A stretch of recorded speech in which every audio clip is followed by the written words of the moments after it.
ফেরেশতারা সবকিছু ফিটিং দিল, এই চেহারাটা আমি আল্লাহ পাক কুদরতি নিজ হাতে ফিটিং দিলাম।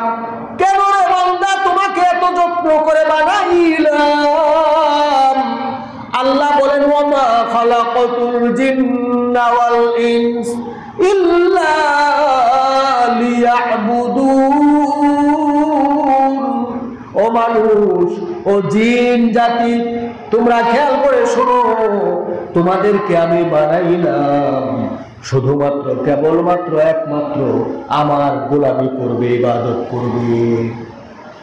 তুমি দুনিয়াতে আসলে তোমার তো কিছুই করার ছিল না।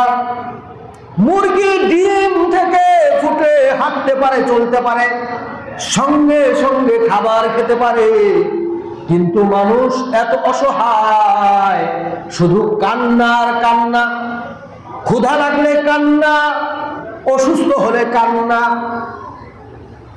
খাবার ইচ্ছা হয়েছে, আমি আপনি কেঁদেছি, কান্না করেছি। আমার আপনার মা বুঝে ফেলেছেন আমার সন্তান কান্না করছে, আমার সন্তানের খাবার লাগবে, সঙ্গে সঙ্গে মা আমাকে আপনাকে খাবার সাথে সাথে দিয়েছেন। এই অবস্থা ছিল আমার আপনার, কিচ্ছু করার ছিল না। আস্তে আস্তে আস্তে আস্তে আল্লাহ পাক আমাকে আপনাকে বড় করলেন।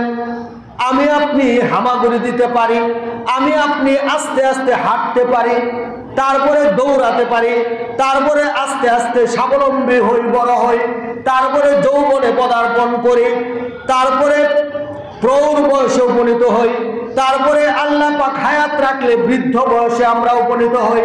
আবার বৃদ্ধের সময় আবার আল্লাহ পাক দুর্বল করে দেন।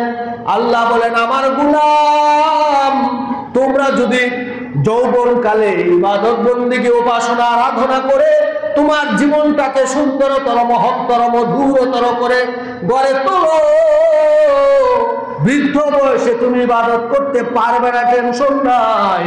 যৌবনকালের ইবাদত, তার বদৌলতে তুমি বোনাস হিসাবে সওয়াব পাবা। সুবহানাল্লাহ ওয়া বিহামদিহি সুবহানাল্লাহিল আযীম।